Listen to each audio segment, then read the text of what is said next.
Hello, everybody, and welcome to another episode of the Atlantic CIL podcast. I'm here with Vicki Phillips of the Mental Health Association in Atlantic County. Hi, Vicki. How are you? Good. How are you, Donald? Nice to I'm be good. here. Yep, and we've known each other for a long time. It's been 7 years now. Best 7 years of your life. And, Seems and like just yesterday. seems like just yesterday. And we're here to talk about MHA and what they do, and also the stigma that exists in the mental health community and how that can impact and create barriers for the disability community working together. And also, we're going to talk about our Inclusive Healthy Communities grant, which is funded by the Division of Disability Services. So let's get started. Let's talk about what is the Mental Health Association and what do they do? Let's start there. Sure.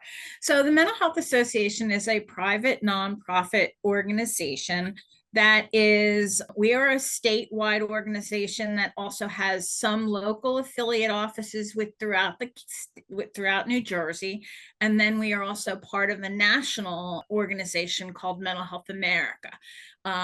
It's a little confusing that the Mental Health Association and Mental Health America have two different names, but it was probably about a decade ago they decided to rebrand themselves nationally to Mental Health America and then left it up to each state to decide whether to stay with the Mental Health Association name or go with Mental Health America. And some have slowly morphed over into like Mental Health of America in that county, but we've stayed with Mental Health Association in New Jersey, and we are the Atlantic County office. And our primary mission is to do supportive services. We do a range of sort of supportive services for individuals and with living with mental health disorders. And we also do a range of services for families who support a loved one with a mental health disorder or substance use disorder. We also do a ton of community education, some of which we're going to talk about today. And then another big piece of what we do as a local, statewide, and national organization is we follow any kind of legislation or issues that need legislation to bring about change. So we do a lot of advocacy on a systems level, but also on a personal level. When a family can't get the services they need, we help them work through that chain of command to get the services that they're looking for. Awesome. And how did you get involved? I always like to know what people's origin story is because I think it's always cool and the listeners like it. So how did you get involved in this disability mental health world?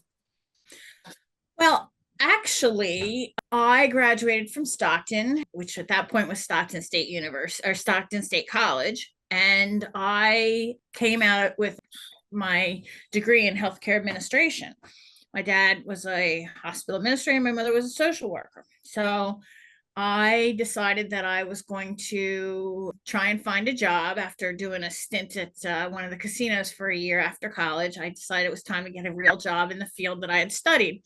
So I came across an ad for this position at the Mental Health Association, and I interviewed and luckily got the position. And the rest is history. I when I first came here, it was a organization that did a lot of community service work, and it also did we had a lot of volunteer staff that did a lot of great things for people who were struggling with mental health disorders. And so I had a team of volunteers that worked with me who did all kinds of things from running social groups to like activity groups for people who were living in, at that time, we had over in Atlantic City, we had over 550 people living in boarding homes in Atlantic City. This was back in the late 80s. And then we also had volunteers that worked with as a friendly visitor for people who were leaving the state hospital and returning home, and they really didn't have any resources. So we had a whole core of volunteers that did that. And from there, pretty much every program that MHA now has in our county, I either worked on, created, and worked in, and then moved on to creating something else and worked in that program. So it's kind of been an evolution. That's awesome. And now we're going to talk about kind of the trends that you've seen throughout your career. You know, I feel like mental health as a person with a physical disability, I feel like mental health often gets forgotten in the disability community. And I was wondering your thoughts on that. And because I know as we've worked together, that's a barrier we've tried to break a lot. And as we work together on our Inclusive Healthy Communities grant, which listeners who've listened to other episodes know that we're working together on. So I was wondering your thoughts on that and how that has impacted people with mental health disabilities. Well, in our book, how we feel at the Mental Health Association is basically you can't get through life without dealing with your mental health. I mean, you have physical health, you sometimes you can skate by and stay pretty well, but at some point you've got to come to terms with something going on in your mental health. I mean, when you look at the statistics, 1 in 4, 1 in 5 people will have some type of mental health disorder affect them sometime in their lifetime. So you can have a physical disability and you can have mental health issues. You can have a health disability and you can have issues around mental health.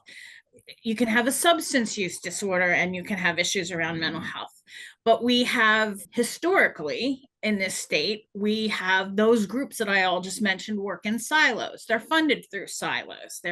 Each division has its own funding source. And whenever we cross trenches and try and get in the sandbox with others, you and I both know that people give you a hard time. Like, what are you doing in our sandbox? You shouldn't be playing. Go play in your own sandbox. And we don't see that we have like one sandbox that's ours. We kind of feel like, your mental health affects you all the way around throughout your lifetime. So we should be all working together to create programming that is inclusive as rather than segregated. Yeah, I think that's so true, and a barrier that does exist, and sometimes it feels really intentional from a funding perspective to keep us in silos. So I just think that's really important. And talk about the importance of advocacy, because I know you've seen a lot of advocacy throughout your career, which is really what we're trying to do here through our civic engagement grant.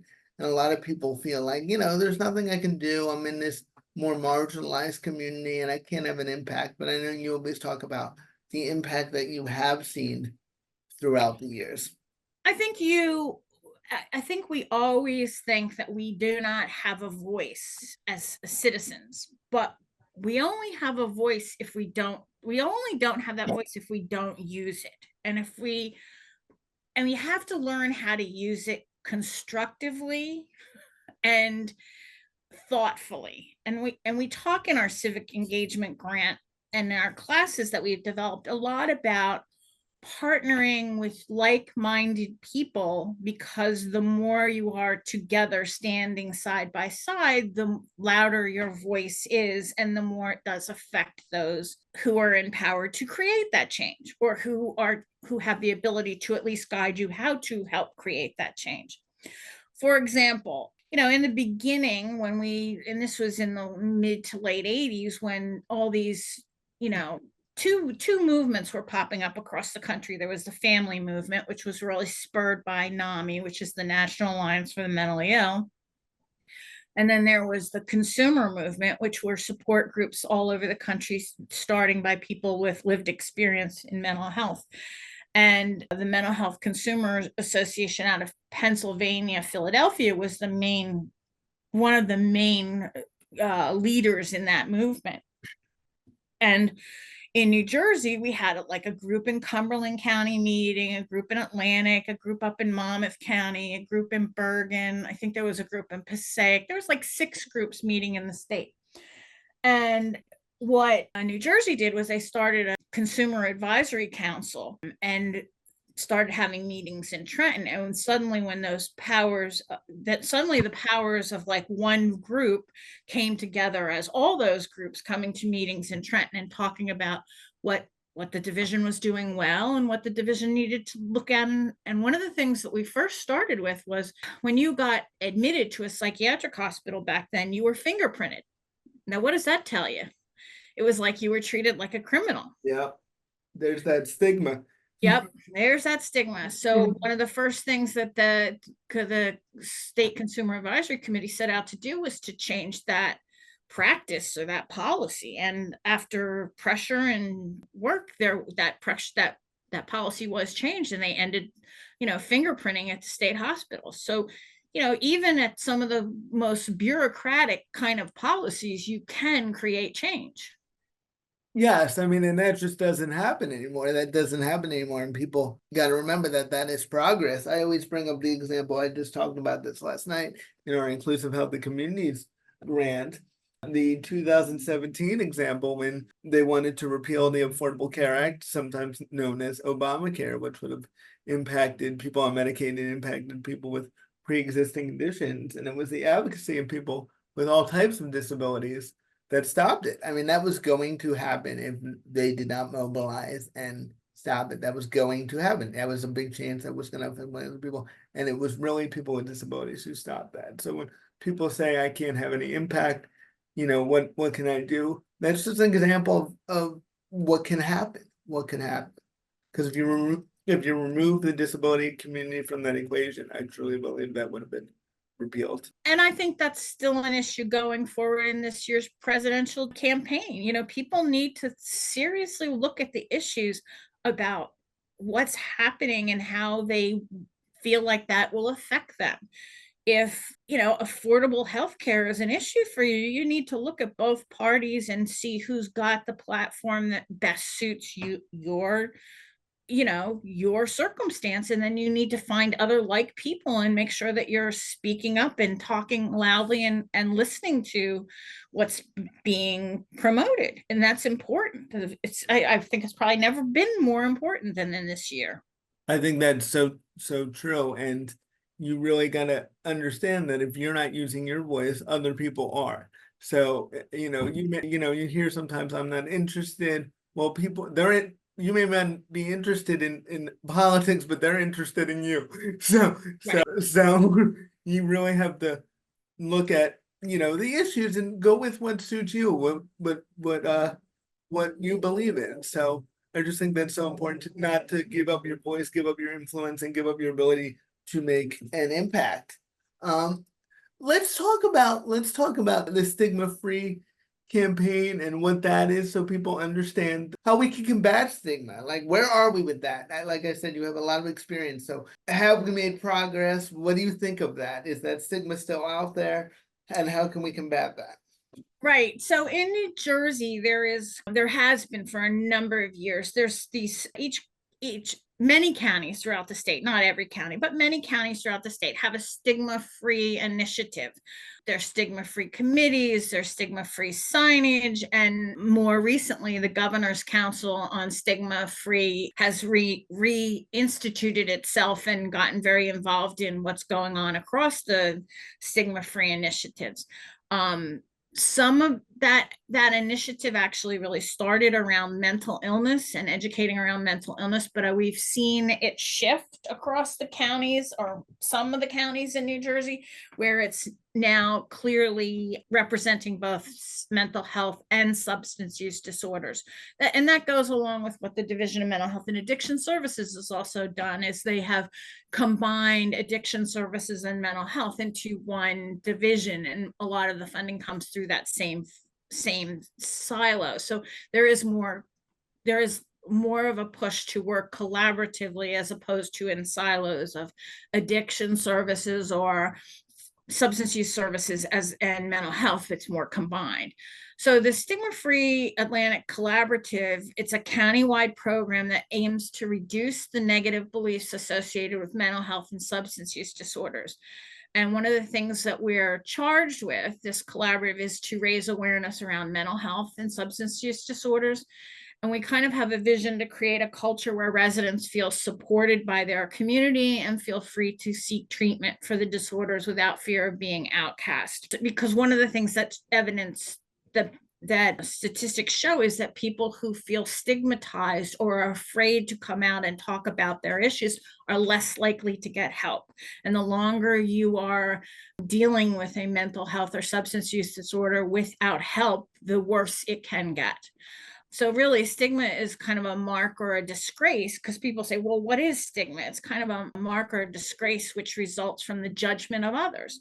When an individual feels labeled by their illness, they experience both prejudice and judgment. And these experiences bring out feelings of shame, embarrassment, distress, hopelessness, reluctance, and also a reluctance to seek or accept help.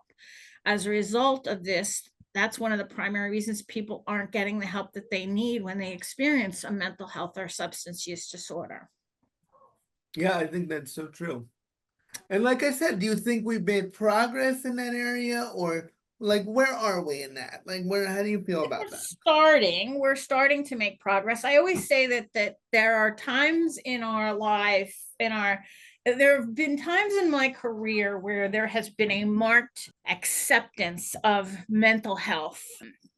I joke all the time, especially in this county, about pretty before Superstorm Sandy hit the Jersey Shore. I could stand on my head, I could be giving away money, I could do anything, and I couldn't get a mayor or anybody from City Hall across this county to call us and utilize our and ask for help from our services. After Superstorm Sandy, when we hit the ground with New Jersey Hope and Healing, and we had disaster crisis counselors in every community walking the streets, suddenly the mayors and the construction offices and the code officials started to understand that it was okay to talk about mental health, and everybody was experiencing a little bit of a crisis, and we were kind of the accepted service, and people were calling, I had Ventnor mayors and Margate and Brigantine talking to them on a weekly basis about groups that we were starting in their communities and how we were offering services to the people and we would have people from City Hall call us up and say, I'm worried about so-and-so that lives at this address. Can you guys stop by and see this person and see how they're doing? It was an enlightening time, but now we're a decade plus past that, and City Hall people have changed, and we kind of got back into that comfortable thing where it wasn't cool again. But then we had that pandemic, and then suddenly everybody was starting to talk again about mental health, and how it was affecting everybody, and it was okay to talk about it. And I think we're getting there. We got a long way to go, though. Right. You look at kids in schools, and we still got parts of our population, men as a big part of the population still, there's a lot of shame and embarrassment, and that tough guy, I don't need help, I don't need to talk about my mental health. It's that machismo attitude. And culturally, we have a lot of various different cultures in this community that are afraid to or will not discuss mental health. So we've got a ways to go. Right.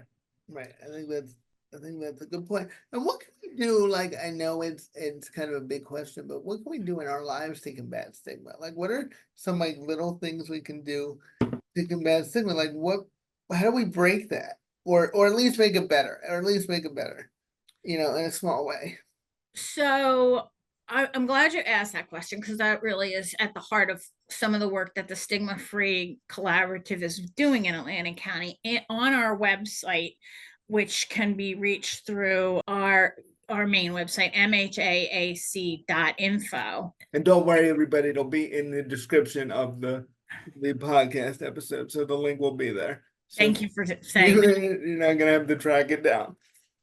So one of the things that we have on that website are we have created toolkits, and we have various toolkits. We have a toolkit for schools. We have a toolkit for organizations, like civic-minded organizations. We have a faith-based toolkit. We have a toolkit for universities. We have a toolkit for businesses, and we have a toolkit for municipal governments. And the toolkits give interested people a path to what can they do in their community to help reduce stigma. And it can be everything from hosting an event or hosting a fair to handing out brochures, with the big push nationally with the 988 line, that's really to prevent people from completing suicide.